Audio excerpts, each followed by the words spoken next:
Well, hello once again. This is me, Leonard Wells, broadcasting as usual from HASLINGDEN, north of Manchester in the UK, on Monday the 31st of October 2011. This is part 40 in my series, The United States of Europe. And we've already gone through the 27 countries comprising the EU, and we're now looking at a hodgepodge of all the other little countries which have either applied or are likely to apply in the future, and may or may not end up joining, but we shall see. Today we're going to look at the tiny country of Macedonia. It's also known as the former Yugoslav Republic of Macedonia. Why? Because part of Greece is also called Macedonia. Would you believe it? And this has caused problems because Greece doesn't like it. And it's actually blocked an invitation to Macedonia to join NATO.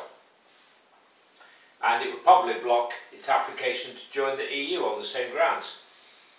Now, population of Macedonia is about 2 million. Capital, Skopje, in the north there, near Kosovo. They speak Macedonian, strangely enough, and Albanian.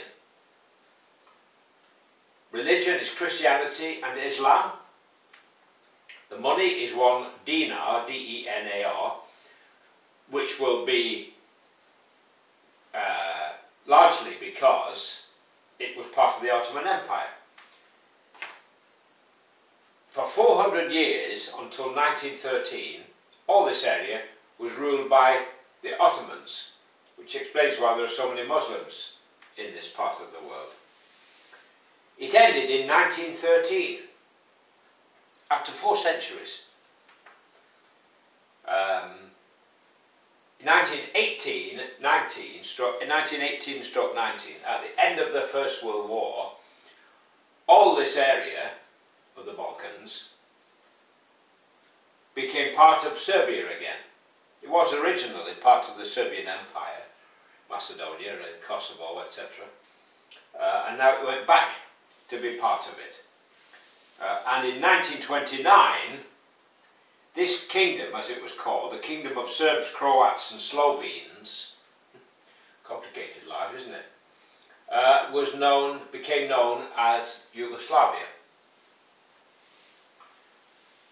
1941, Germany invades Yugoslavia, takes it over, but retreats in 1944 because of the incredibly tough resistance of the communist partisans under Tito. 1980, Tito dies, and then we have the Kosovo War, NATO bombing in 1999, all those problems which we looked at when we looked at Kosovo. After that war, 2004, Macedonia submits its application to join the EU. 2008, Macedonia was invited to join NATO, but that was blocked by Greece. In 2008 again, Macedonia applies to the International Court of Justice in The Hague to have them deliberate about the use of its name, because of all these problems with Greece. And in 2011, the International Court started to deliberate about the name Macedonia. So that's the kind of problems you can get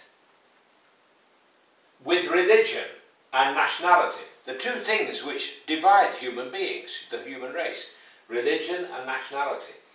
And ever since the time of Islam, Christianity and Islam have been against each other. They don't realise there is only one God. And they're both aspects of the same teaching, if you think about it. I mean, did you know, you Christians, that Christ is mentioned more times in the Quran than in the Bible? Did you know that? That Christ was revered by Muhammad?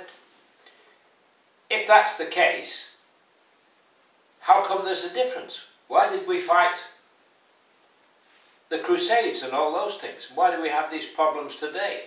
I mean, you get these countries in Europe saying, oh, we don't want Turkey to join the EU because it's a Muslim country.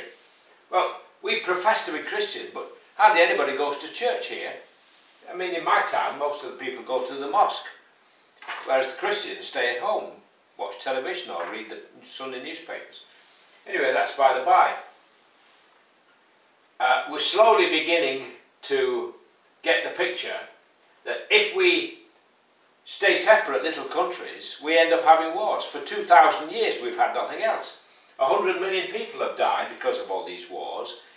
And most of these little tin pot areas, which are little countries, have come about by accident, not by design, by accident.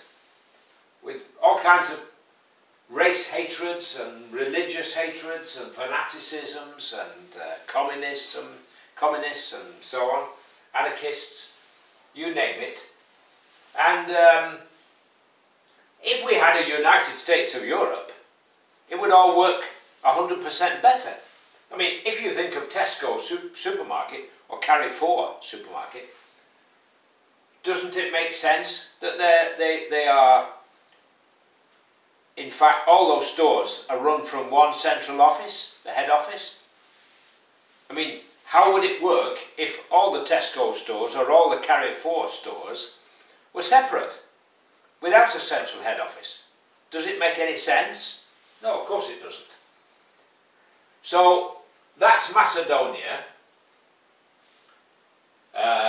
I'm next going to look, if my memory serves me right, at Monaco, right on the edge of the Mediterranean, right at the tip of France, between where France and Italy join.